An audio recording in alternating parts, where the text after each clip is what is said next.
Hello and welcome to the next episode of the New Earth Architectress podcast. My name is Aisha Rose Melody Hassan, and I am an architect, alchemical healer, and the creator of the Sacred Blueprint. This is a cutting edge vessel of courses and programs for architects, property owners, and land stewards, guiding them on how to birth their dream sanctuaries through a new modality that bridges spirit with architecture. I'm excited about today's episode because I'm going to be opening up a window into the process of construction with my own home. And building your own home, building it with your partner, with your family, your children, is really one of the most challenging experiences. And what I have found through the process of construction and applying the Sacred Blueprint system, which I birthed several years ago now, what I've discovered is that it's brought a lot more balance, clarity, ease, flow to the whole design and construction process. There are moments where I am in the middle of building, various areas of our home. I mean, right now we've got, thankfully, a roof over our heads with, heating and hot water running. I mean, I remember the times when I was literally camping out in the unfinished structure of our home and working from one of the rooms in the house while the woodworker is, the carpenter is doing the wood floors in the other room, or while the guys were in doing the plastering work, and I'm like doing YouTube videos or, leading webinars in the other room. I mean, really, it's just been hilarious and exhausting at times, and very fruitful and nourishing experience. I mean, I love construction sites. As an architect, I don't know if you can relate. I don't get so bothered by the sounds of construction when I know that there's the mess and the sounds of construction, when I know that beauty is in the process of being birthed.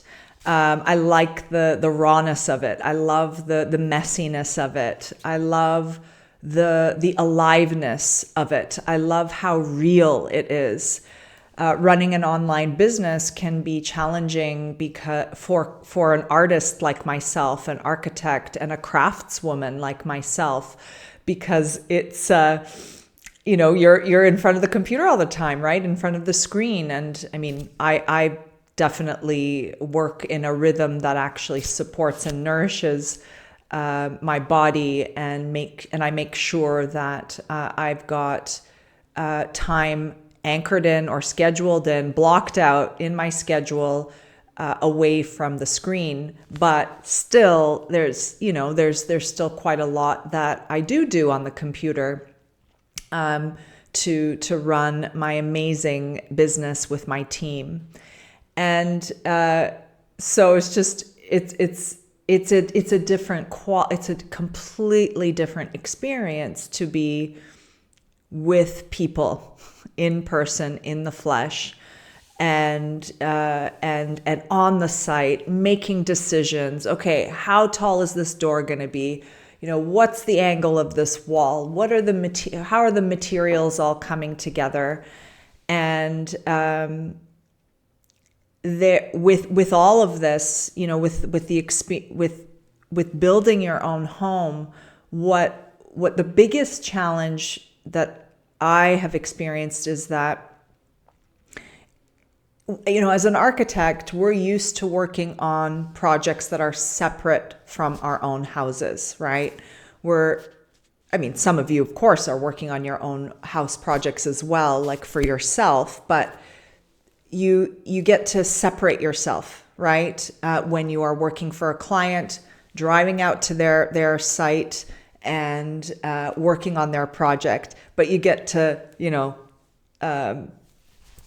check out at a certain time, you drive back home, and you're removed from that experience. And that can be, of course, that's a healthy thing. But when you're working on your own house and you don't have a second house to live in, I mean, we did in the beginning, actually. We were fortunate enough to have 3 tiny houses out on our property. My husband, myself, my son, we all 3 of us lived in a super tiny house, 2.4 meters in width.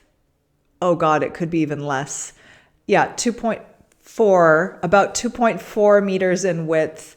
Length, I would say about 7.8 meters in length.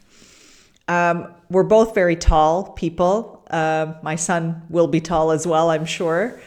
And I tell you, oh my God, that was quite a challenge to be living so close to each other during the rough, raw stages of the initial construction of our home. Luckily, we were right next door, and we didn't have to drive to build the initial stages of this house.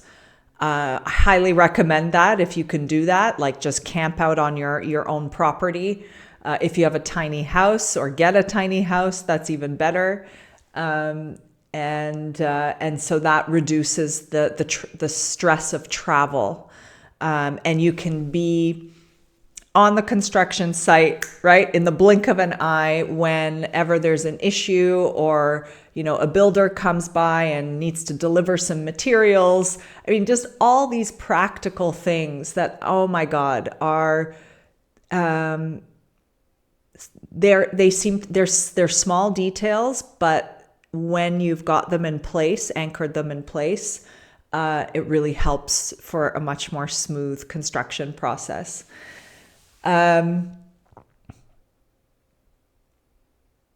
So this house, I've been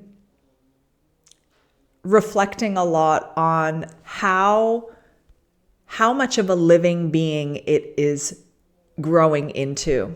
And, with the sacred blueprint system that I have birthed is very much rooted in my studies, research, meditations, visioning journeys with the land, very much rooted in this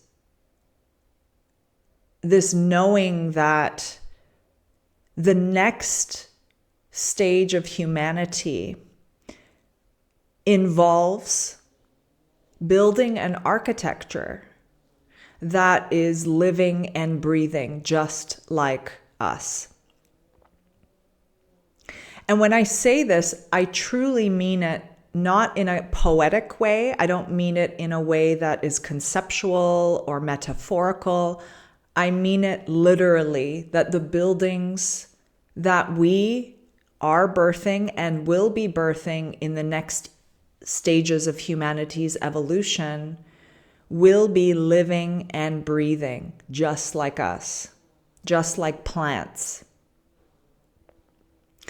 And I get so many visions for the future architecture and what that will look like. And part of me gets so frustrated here in the 3D world because I see buildings that are really like moving with us. And I know that now we've got architecture that can move with the sun, that can move according to temperature and has all these sensors. But the architecture that I'm talking about, and I talked about this in my last episode, is an architecture that breathes and speaks with the cosmos. with the spiritual beings in the cosmos, with the angels, with the nature spirits, with our hearts, with our soul. And we will be different. We will look different as human beings in those stages of evolution. But I'm here as a visionary, an architect, to bring the seeds, the first seeds of these future buildings into the now, planting these seeds into the now, and bringing the impulse of the future architecture into every kind of space, all kinds of spaces that we create, whether there are homes, gardens, communities, cities. And this essence, this seed, can be planted in various corners, moments in your home. They could be very small details. Or they can be huge, massive expressions of form in the architecture of a new community design. So, birthing these living buildings are increasingly important for us because these living buildings help us to grow, help us to transform.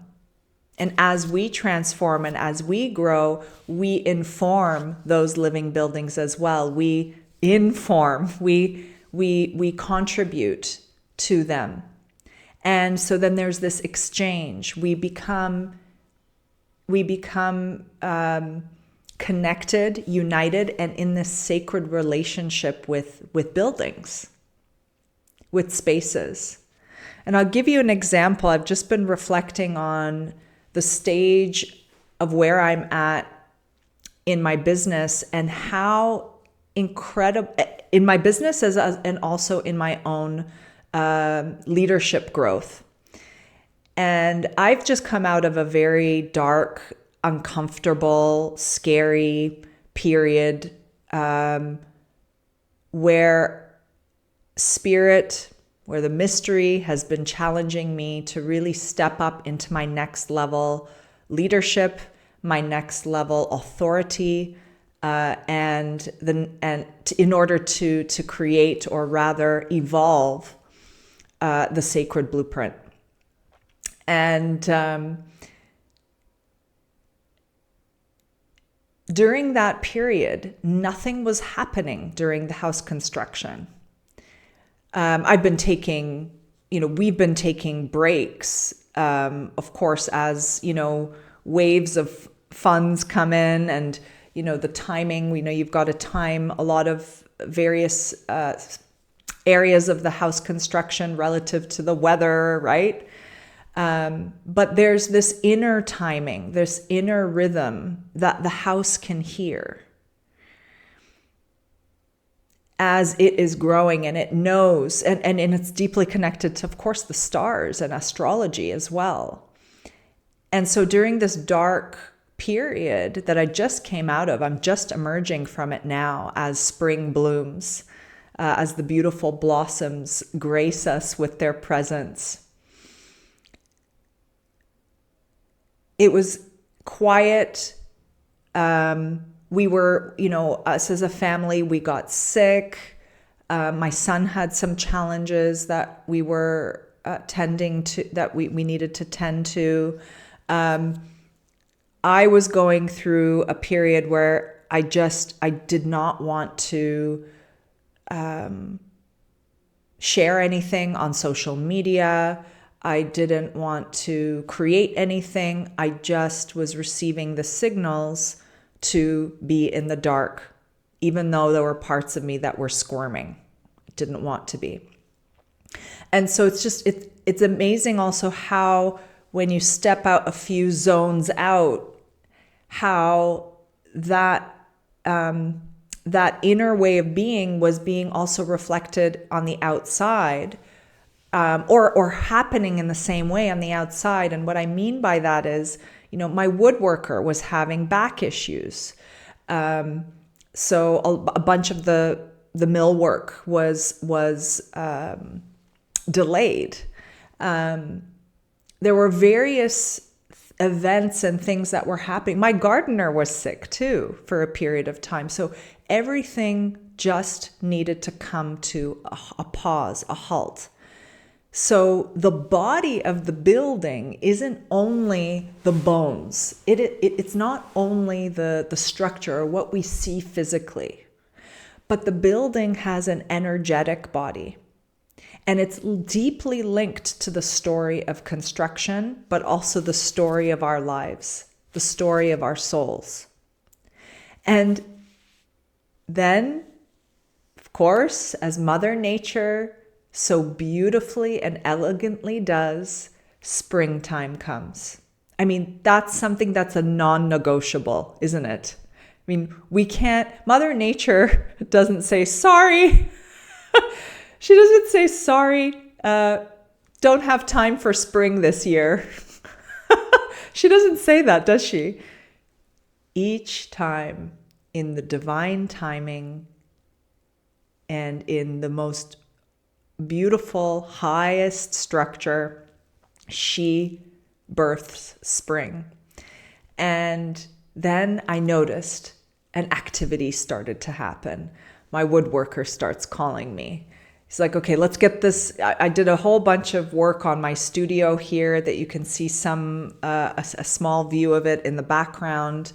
I'll be revealing some images in this in the YouTube video of this podcast, as well as share some of the upgrades in my home over several weeks in social media.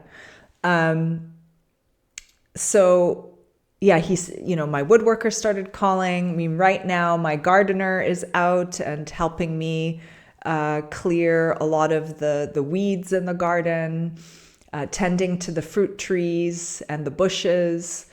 And there was this beautiful orchestration going on, a divine orchestration of all the elements and pieces starting to come together. And what was happening was all the elements, foundations of my inner temple, the elements, the walls, the structure of my inner temple was starting to strengthen again and building up the courage, the strength, the authority, the integrity to lead the next level of the sacred blueprint. I mean, it's just magical to observe how our homes, how our spaces are a direct reflection of ourselves. And when they're not in sync with ourselves, though, then they don't become supportive vessels. So this house is communicating with me now. It's communicating with my family. Whether some members of the family are more conscious of it or not, that's not important. It's the house is feeding the human. The house is feeding the human. And also revealing symbols, signs, synchronicities that become like a way shower. The house becomes a way shower. So there was a part of me, when the first blooms of spring were happening, and there's this activity happening in the construction of our house. Spirit was saying, Aisha, it's time to upgrade, but you can't upgrade unless your studio is upgraded. You can't upgrade unless your tech is upgraded. I mean, I'm doing this video from a new heavy duty laptop that can take the next levels of my growth and my creation. Let's just say it like that. And so Yeah, I'm just amazed. I'm really amazed and in awe of the magic and the beauty of this deep connection and this deep relationship that is growing with our living home. Another part of building this home was very much about empowering myself. Before I birthed the Sacred Blueprint, I was working at an architecture office. I've worked in various architecture firms in different parts of the world. I also ran my own studio for some time, and that's when the first impulses of the Sacred Blueprint started to speak through me, and I started to try new ways of creating and designing spaces for my clients. And during that time, I was always struggling with money and struggling with my health. I had chronic illness, and I was overworked. I was stressed. I was depleted, and money just kept on falling through my fingertips. And I would always put myself last. I would put my space last, and I was really living, like a student, even after I was, even after marriage. There was always this. We were moving around a lot, and I wasn't prioritizing my space. Ironic, huh? Right? I'm an architect, but I wasn't prioritizing upgrading my space to a level that my soul deserved. Can anyone relate? Now we're always building the beauty for others, but we haven't been building enough beauty for ourselves. And so the Sacred Blueprint system not only showed me that there is an entirely new way of creating with the land, creating with your clients, that brings so much ease, flow, and laser precision to the design process, but it also empowers the architect. By laying down the dollars for hours model, by asking, or rather demanding, or I'm trying to find the right word. Those two words weren't the right words. Charging higher fees, charging higher investment levels for your programs. And I say programs, that's not a typical way of speaking in architecture speak, because it's usually, a consulting fee or, but I call it a program, right? A program where the clients get to work with me for a certain period of time. In any case, so empowerment to be able to generate my own resources, to be able to build the beauty that I know that I've been called to build as a soul entering this earth. And number two, building at a high caliber, not accepting any mediocrity anymore. And so I've been blessed through the Sacred Blueprint to be able to generate the resources and attract the right building team. This is so key. God bless his soul. I have the most beautiful woodworker who always comes on time. His workshop is a walk away from our house. I mean, talk about, usually the best woodworkers are in the city, and they have to drive, like at least a 30-minute drive to get to where we live.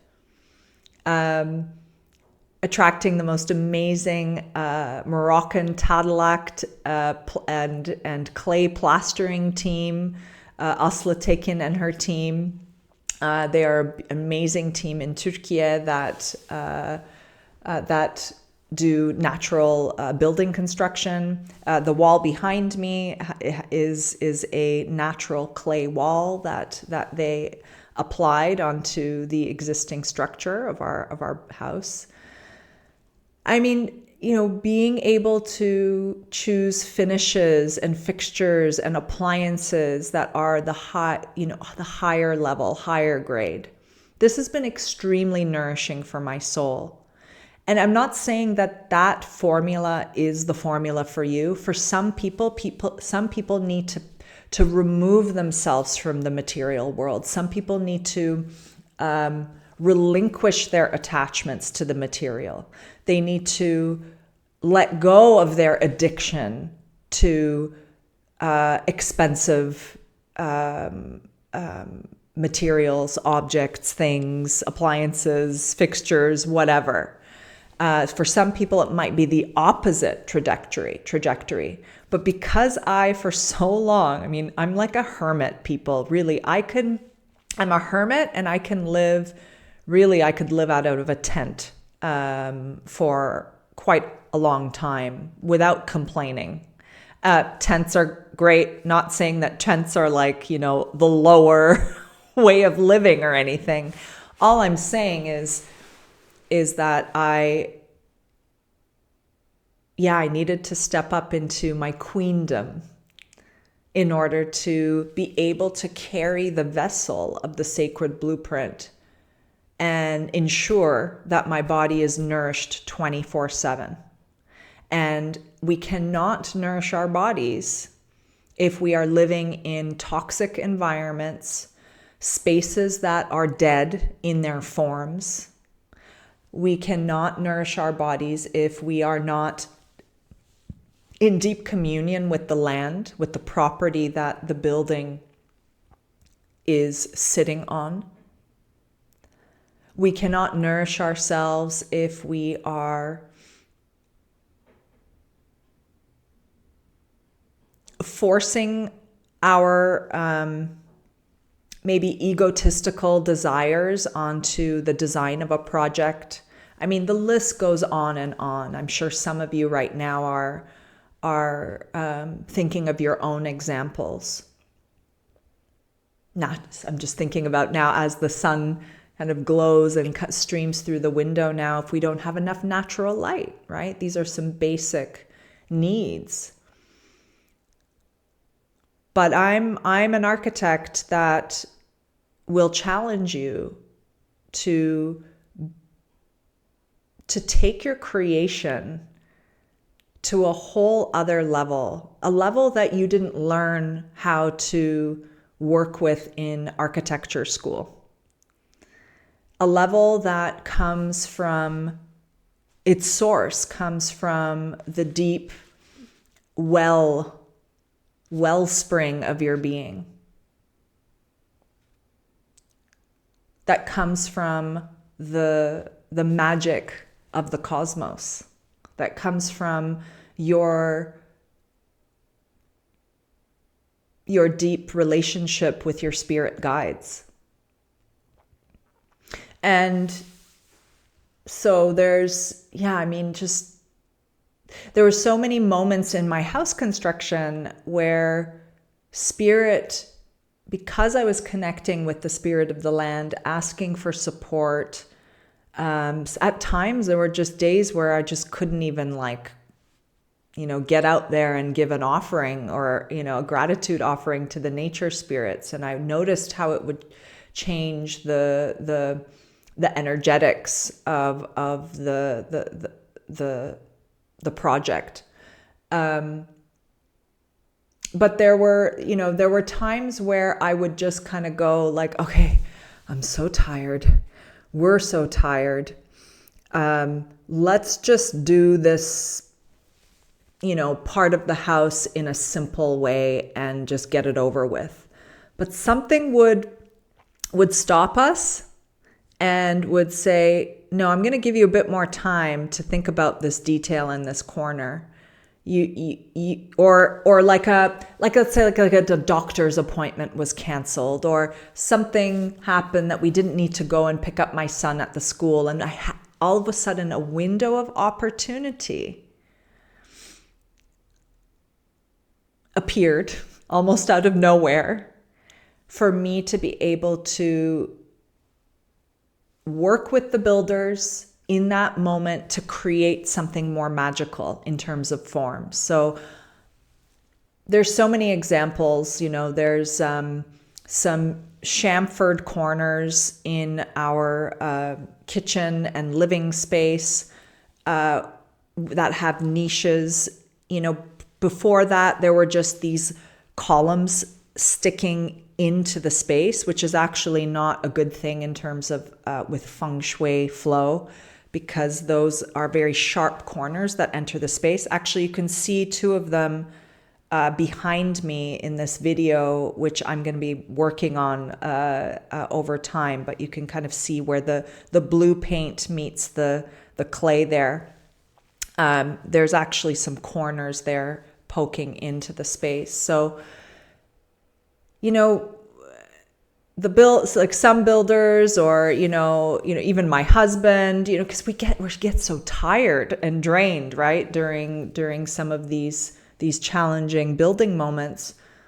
Okay, just leave it, and we'll build a wood shelf there later. But no. Time and time again, I needed to always check in with my inner world and check in with the spirit of the land. Sometimes it was just taking a few breaths and going to another room, going to another space, checking in. Okay, am I to listen to these guys or am I to follow my intuition? And I would get the signal, and they would say no. Spirit would say no. You gotta build this niche out of the brick, we say gazbeton, the aerated concrete blocks. Not the best natural. It's not a natural material, but we worked with natural plasters over it. So. And I would get my hands dirty and start crafting and touching the materials myself with the builders. And we had a blast. And they would start getting excited like children. And so this gave me the courage and the confidence to keep going with them and to start to create more movement, more curves, more organic forms in our home. Not overkill, though. I think it's really important to have a balance between the curve and the straight. If there's too much movement going on in your home, that can actually cause a kind of vortex effect, a turning effect, a turning energy. And you don't want that. You want to be grounded, settled. Sure, for every human being, for every energetic system, there will be slightly different quality and taste and flavor to the forms that you use for your own space. But generally, we want to make sure that we have a balance between the feminine flow, and between the masculine, more rigid forms. I want to get into a whole conversation, but maybe I'll save that for another time, about the story of our altar. I think I've shared that in one of our previous podcast episodes. I call it the altar in our home. It's the heart of our home. Long story short, there were moments where spirit would even show us that a certain construction detail wasn't aligned with our home, by even sending burglars into our house when everything was open. We didn't have enough security. Windows weren't put into our house, and people could just hop over, this makeshift fence.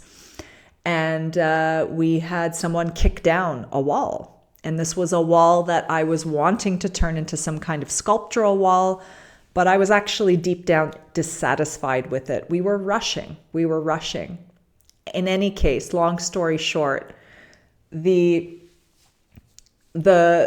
burglar, the kid that came in, he kicked down part of that wall, but he kicked it in a way that actually had this beautiful curve to it.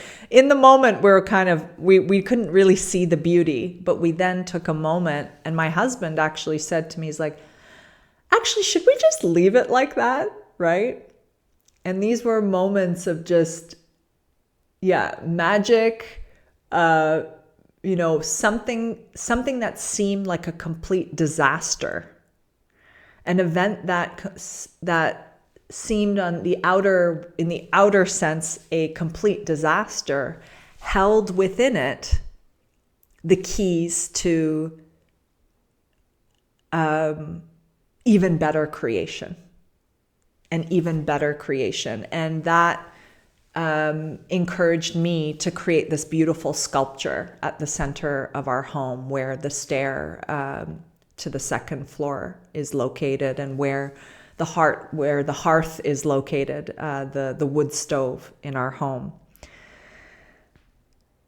And so, I'm excited to once our house construction is finished. Actually, I don't think it will ever be finished. It's always going to be this work in process, but it's going to be an amazing testament. It is an amazing testament to the power of bringing the feminine into a masculine structure.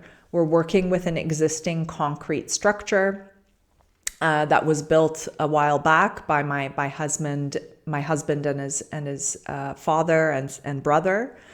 And talk about masculine, right? The three, the two brothers and the father. And it was my task.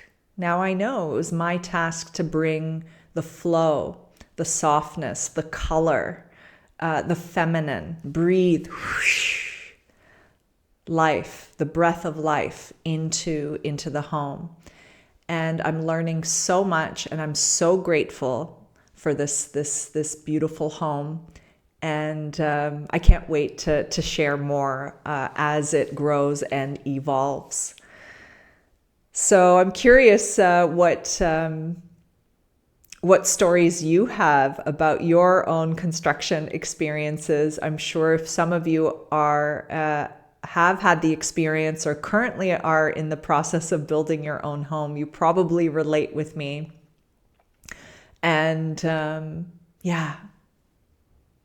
got to build those. We've got to start birthing those living buildings, and allow the spirit of architecture to evolve with us, to evolve with humanity. We are outgrowing the status quo buildings right now. We are outgrowing the dead, dark, gray, boring buildings. We need a new energetic. We need new vessels that will support our transformation and our growth. So if any of you are interested in learning about the Sacred Blueprint system, I'm really excited that my team and I are working on a powerful container behind the scenes, which we will be announcing in the later part of 2025. But in the meantime, for you women architects and designers who are yearning, longing to bridge spirit with architecture and have that as a foundation for a flourishing business, be able to work freely, create freely, without the typical 9 to 6, okay, 9 to 8, 9 to 9 p.m. That's the general architect's working structure. And I want to help to bring you out of that.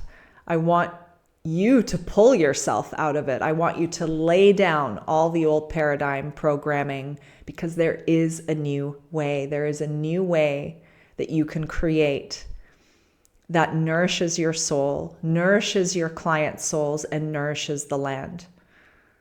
And so your first taste of this new way of working you can discover by joining me and an intimate group of women architects and designers at the ancient city of Ephesus, May 8th to 12th, 2025. That's coming up soon. We've got a couple spots left for the container. This is the VIP group retreat in Ephesus. I am adding the link below. You can click on it and sign up for the application details.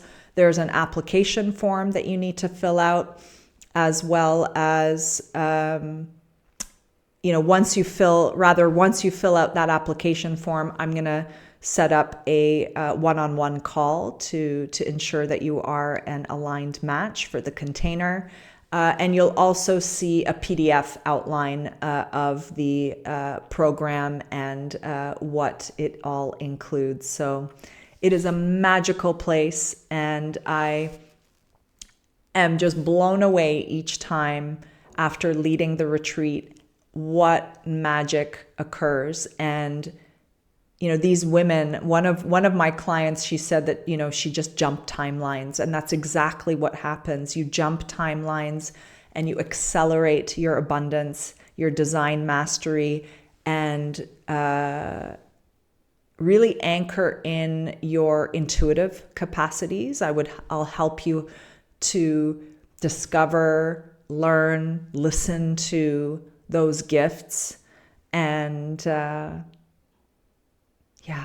we're going to commune with the goddess of Artemis at the Temple of Artemis, and be immersed in the most beautiful sacred architecture and allow it to deeply work us and move us and transform us.